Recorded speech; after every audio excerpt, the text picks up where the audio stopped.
student, today we are going to learn the next part of our lesson, tides. In our last period, we learned the meaning of tides. There are two type of tides, high tide and low tides. We also learn the reason behind tides, means why tides occur, what happens to the occurrence of the tides. We learned all this. Then in try this, we do some experiment. Now some questions are given here. Can you tell? On the basis of the questions given below, discuss the results of the activities listed above. The activities which we do, which are given for us in above, some questions are given here. In which direction did the piece of chalk fall?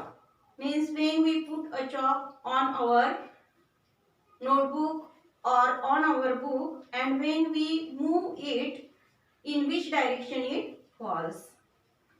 Where did the water in the glass show a blotch? What effect did the movement have on the things attached to the keyring?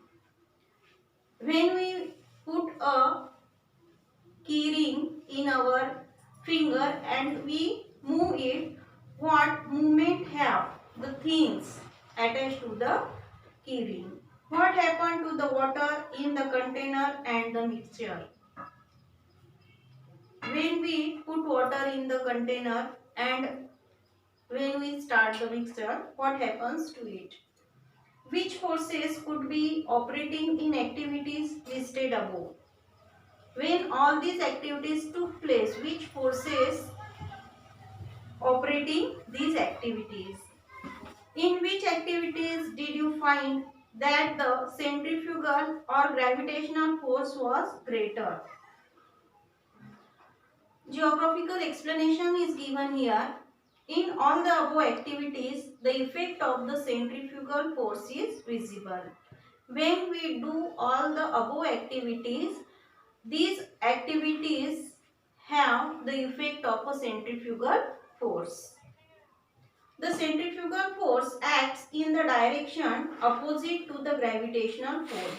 This centrifugal force works. This centrifugal force acts in the opposite direction to the gravitational force.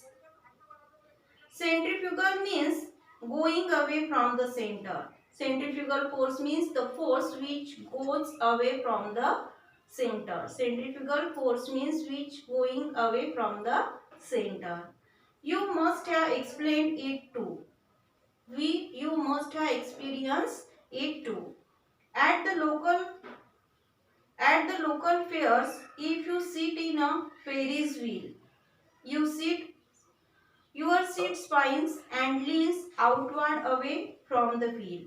This also is an effect of centrifugal force. When you visit the local fairs and if you sit in a Ferris wheel, your seat spins and leans outward away from the wheels. Then your seat spines and leans outward away from the wheels. This also is an effect of centrifugal force. This happens due to the effect of a centrifugal force. Divide the students into two equal teams. Conduct a game of tug of war for 5 minutes. Discuss their experiences in the class.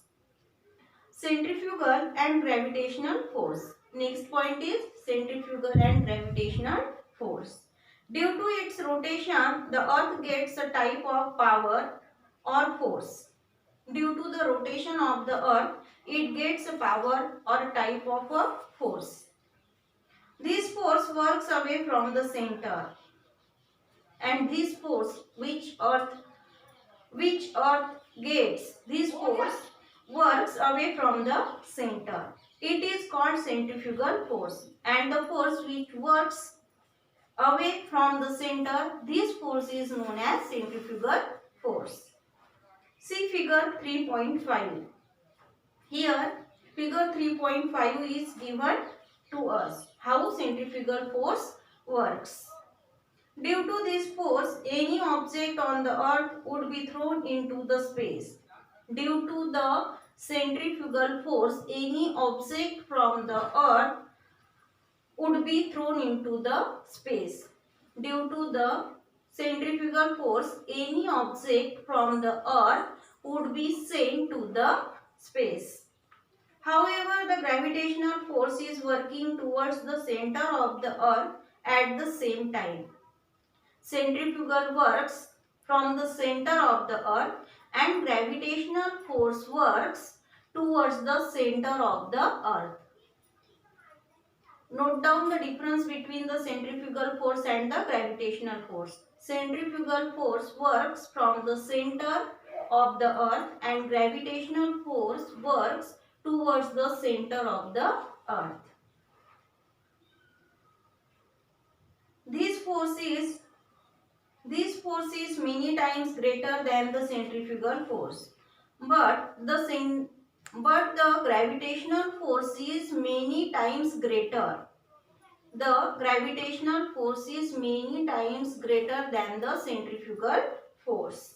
Hence, any object on the surface of earth remains at the place where it exists. And so, due to the greatness of the gravitational force, any object on the surface of the earth remains at the place where it exists. Due to the greatness of the gravitational force, every object on the earth remains on the same place. Here some figures are given. G means gravitational force, C means centrifugal force. How it works on the earth. Then next point is tides. The following factors are responsible for the occurrence of tides. Here some points are given to us which are responsible for the occurrence of the tides. The gravitational pull of the moon and the sun as well as that of earth.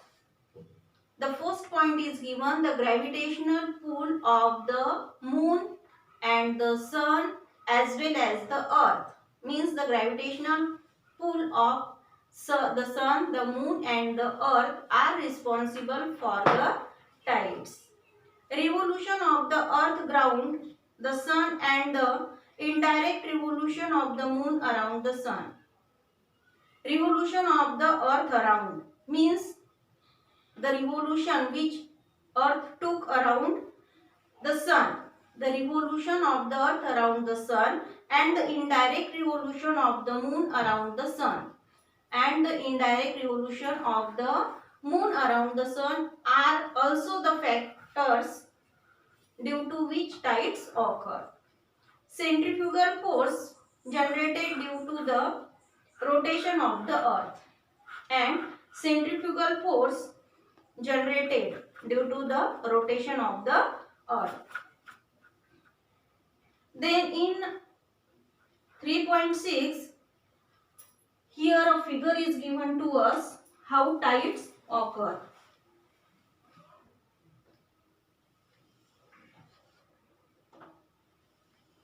See this figure carefully.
Here the figure is given.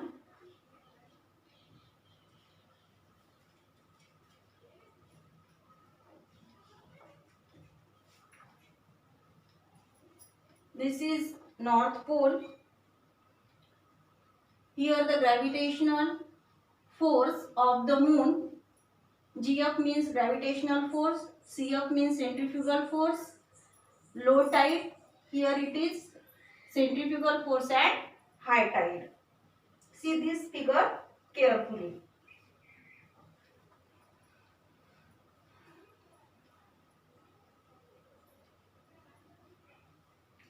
The moon is closer to the earth than the sun, hence its gravitational force becomes more effective than that of the sun. Here the moon is closer to the earth. Here the moon is given in this figure closer to the earth, hence its gravitational force becomes more effective than that of the sun. So its gravitational force becomes more effective than that of the sun. Tides occur due to the relative position of the moon, the sun and the earth. And tides occur due to the relative position of the moon, the sun and the earth. A place on the earth located at the opposite point of the place experiencing high or low tides also experiences high or low tides respectively at the same time. A place on the earth located at the opposite point of the place means this is earth, and if this place is experiencing the high tide or the low tide at the same time, the opposite side of the place, the opposite side of that place also experience high tide or low tide. The place which experience high tide or low tide, the opposite side of that place also experience high tide or low tide at the same time.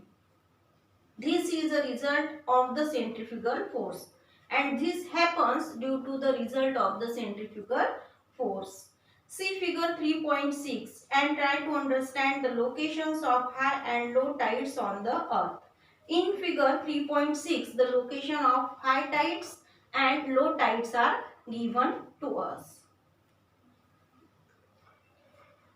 We will see the next part of our lesson in our next period.